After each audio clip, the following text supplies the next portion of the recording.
Good morning प्यारे दोस्तों। आज हम अपना फर्स्ट वीडियो जो कि प्रतिशत पर आधारित है लेकर आए हैं।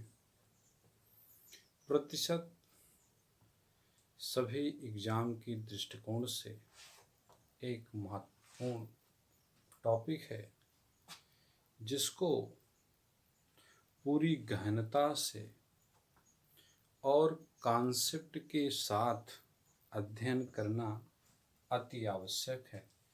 तो आइए देखते हैं प्रतिशत है क्या।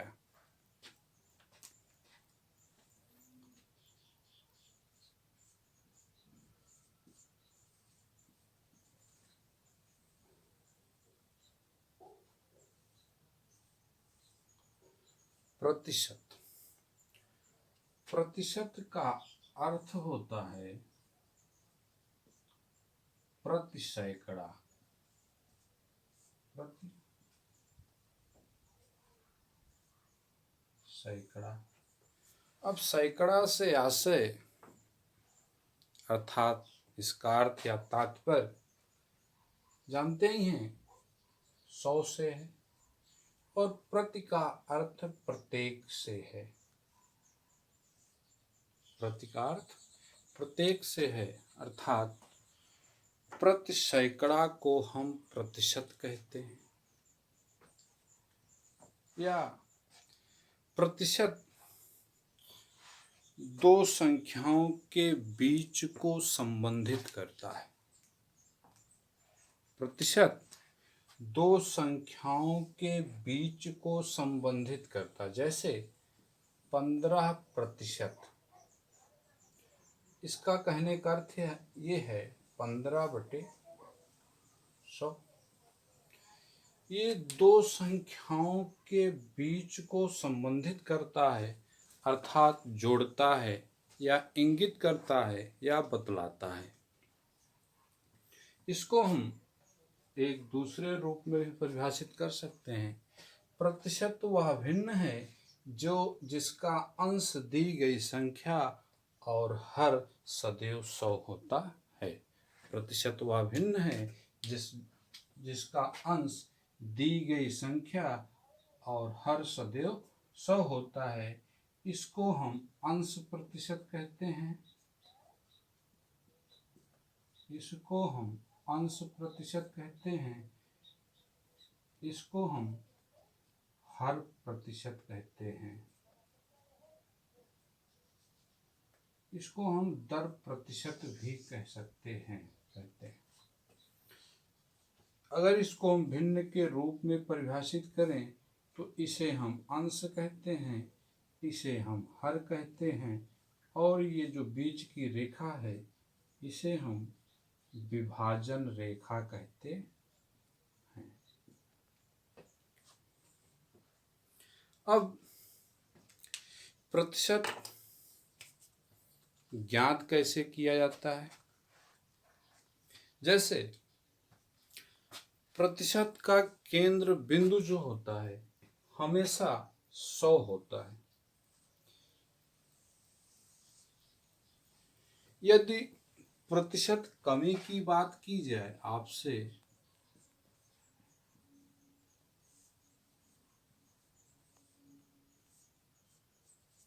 जैसे 10% की कमी,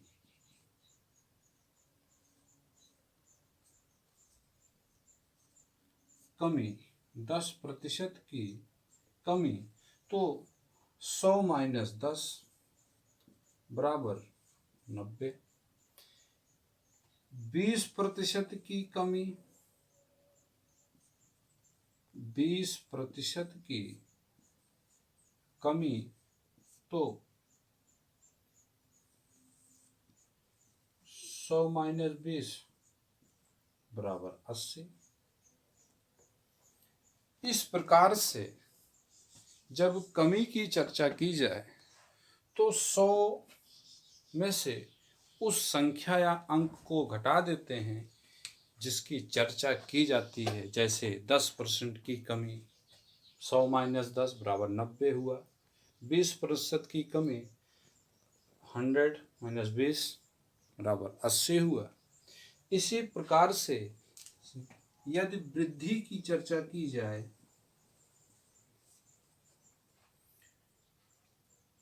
यदि वृद्धि की चर्चा की जाए एज 20% की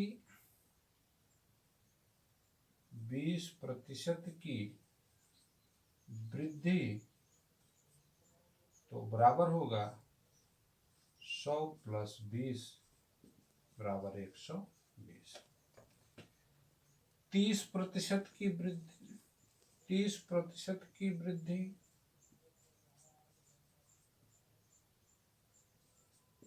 बराबर 100 प्लस 30 बराबर 130।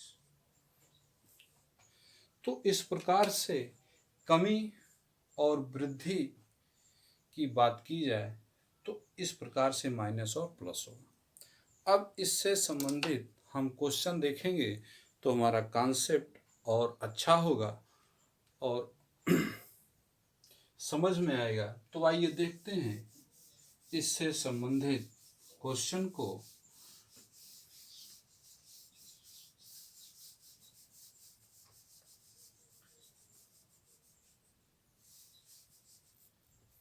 जैसे एक गांव की जनसंख्या, एक गांव की जनसंख्या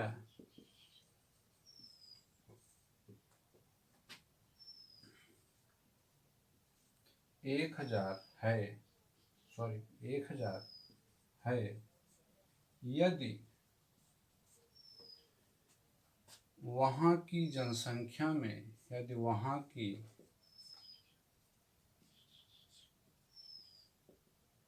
जनसंख्या में 10% की कमी हो गई,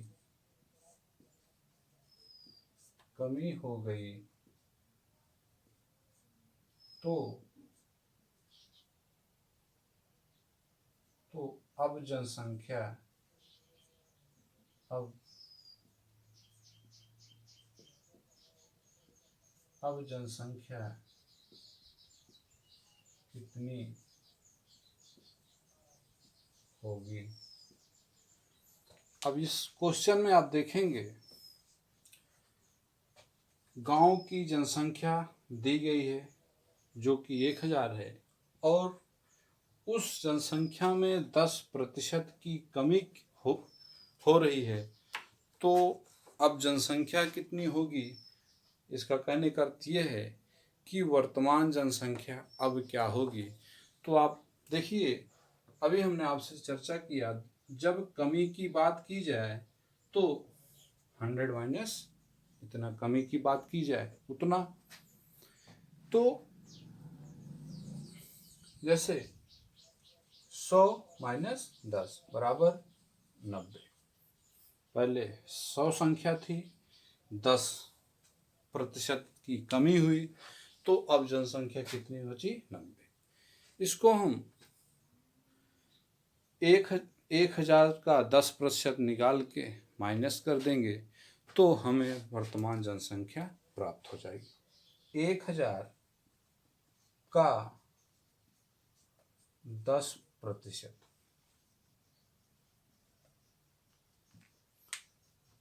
का अर्थ होता है गुणा 1000 गुणे 10/100।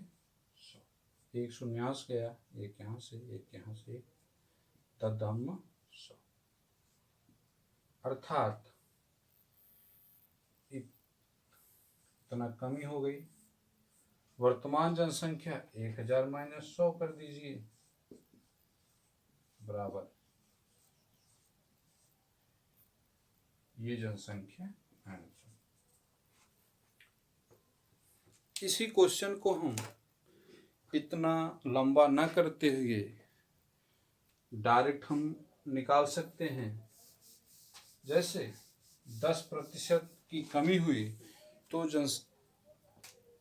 जो जो शेष आया वो 90, यानी 10% की कमी हुई तो 90 जनसंख्या है 100 में से, तो 1000 में से 1000 का 90% निकाल लें आप। एक 2 शून्य गया, 2 यहाँ से 10, ये जनसंख्या आपकी आ गई।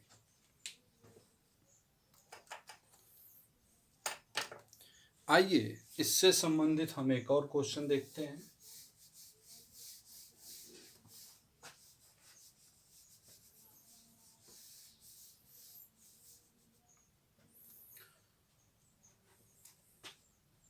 राम की आय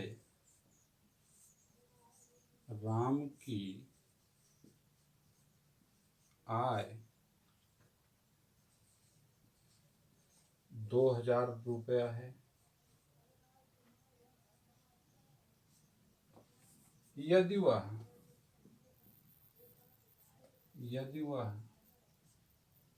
20% अपनी आय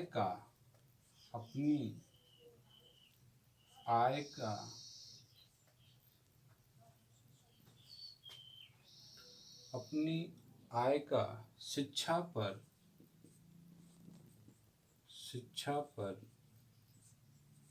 व्यय कर देता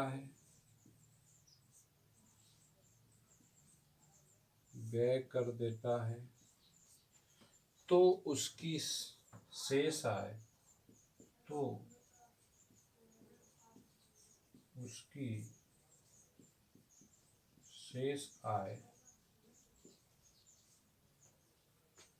कितनी होगी?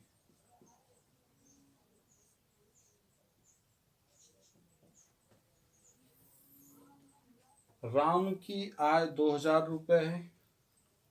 यदि वह 20% अपनी आय शिक्षा पर व्यय कर देता है तो उसकी शेष आय कितनी होगी?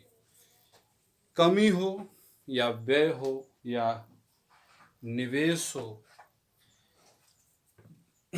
सभी का अर्थ कमी से ही होता है।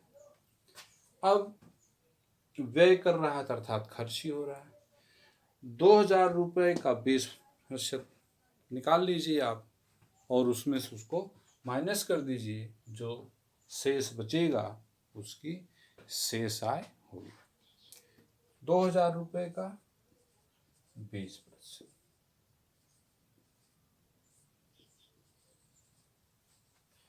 एक शून्य यहाँ से, एक यहाँ गया, एक ये, एक 20 में 400 रुपया व्यय शिक्षा पर। शेष आय 2000 माइनस 400 बराबर 1600 रुपये आंसर।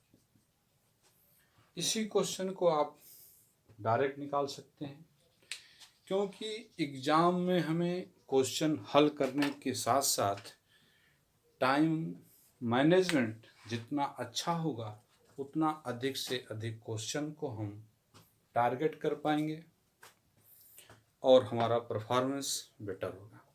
तो इतना ना करते हुए हम इसको और आसानी से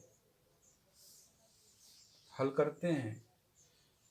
2000 रुपये का 20% व्यय हो रहा है तो कितना ये जो शेष बचेगा, वैसे 2000 का 20%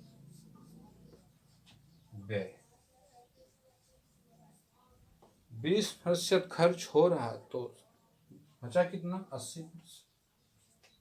इसी 2000 का हम 80% ज्ञात कर लेंगे, उसकी शेष आय हमें मिल जाएगी। एक शून्य गया, एक यहाँ से, एक यहाँ से, यहाँ 7 दूनी 16 आंसर। अब हम प्रतिशत वृद्धि से संबंधित क्वेश्चन को देखेंगे।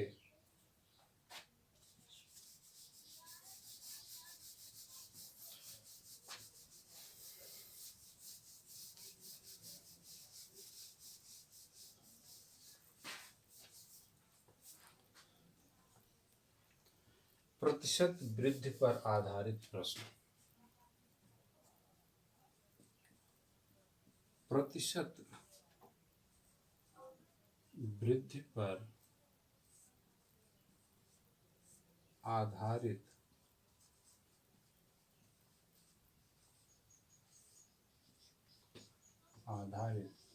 प्रश्न। जैसे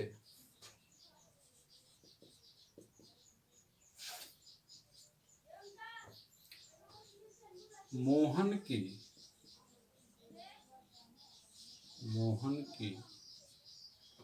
वार्षिक आय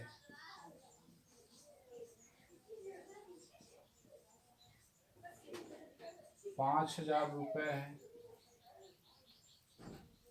यदि उसकी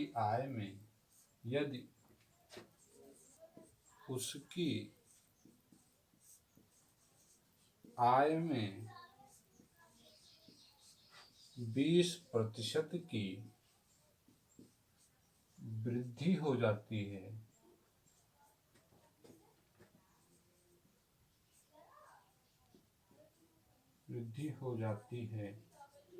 तो वृद्धि के बाद उसकी आय हो जाती है तो वृद्धि के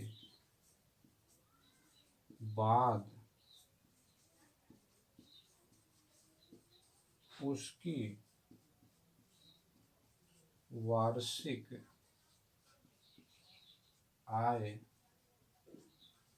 क्या होगी। अब क्वेश्चन आपको दिया गया है, मोहन की वार्षिक आय 5,000 है। यदि उसकी आय में 20% की वृद्धि हो जाती है तो वृद्धि के बाद उसकी वार्षिक आय क्या होगी। हमने आपसे चर्चा किया कि जब प्रतिशत वृद्धि की बात आए तो 100+ जितने प्रतिशत की वृद्धि हो रही, तो वृद्धि कितना हो रही, 20%। प्रतिशत का आधार जो है, केंद्र बिंदु जो है 100 है। इसी से हम तुलना करते हैं, गणना करते हैं। 20% की वृद्धि तो 100 + 20 बराबर कितना हो गया, 120। कहने का अर्थ यह है, यदि उसकी आय पहले 100 रुपये थी, अब 20 की वृद्धि हुई तो अब उसकी आय कितनी होगी, 120। तो हम 120 से भी निकाल सकते हैं या 5,000 का 20% निकाल के जितना आता है उसमें 5,000 को ऐड कर देंगे तो उनकी वृद्धि के बाद आय ज्ञात हो जाएगी। तो ये देखिए, 5,000 का 20%, 100 यहाँ से गया, एक यहाँ से, एक यहाँ से, एक यहाँ से, 20 पंचे 100, 1,000 की क्या हुई, वृद्धि हो गई। 5,000 थी आय पहले प्लस 1,000, तो कुल कितनी आय हो गई, 6,000। आंसर। या ये फर्स्ट सेकेंड विधि जो है, 5,000 का 120% निकाल लीजिए, 200 नीचे से, 2 ऊपर से, 12 पंचे 60, 12 पंचे 60, 2 शून्य बढ़ा दीजिए, ये आपकी वृद्धि के बाद आय हो जाएगी। अब इससे संबंधित हम एक और क्वेश्चन देखते हैं, तो उसके बाद हम आगे बढ़ेंगे।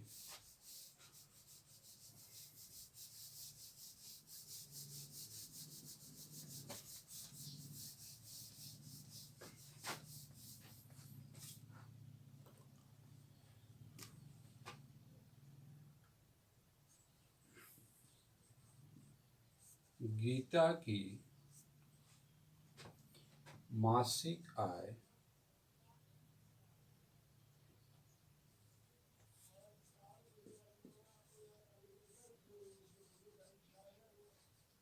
₹10,000 है। यदि उसकी आय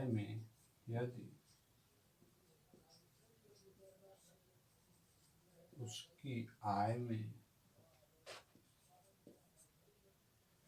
15% की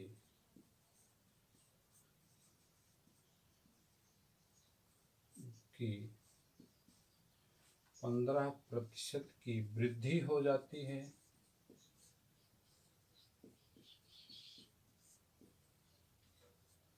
तो वर्तमान आय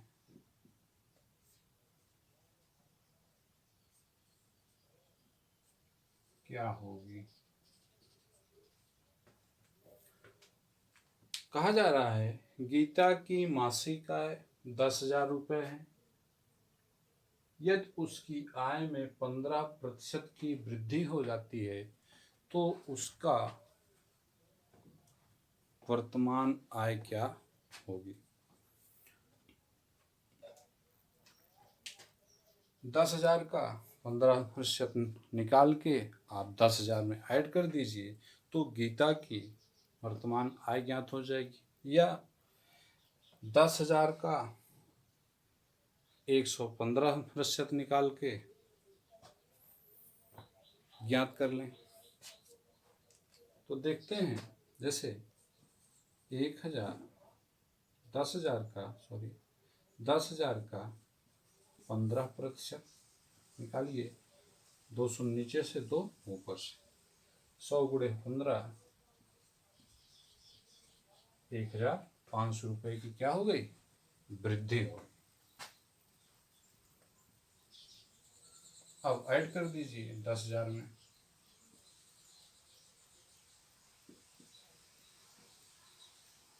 बराबर हो जाएगा 11,500। या डायरेक्ट निकाल लें आप, 1,000 का 115%, 200 नीचे से 200 ऊपर से निकाल दीजिए, 115 गुणे 100,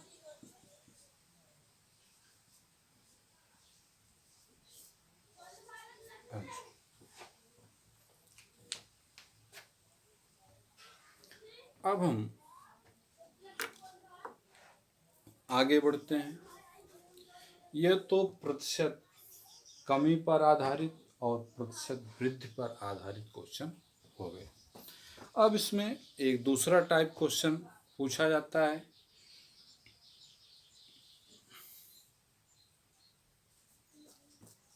आइए देखते हैं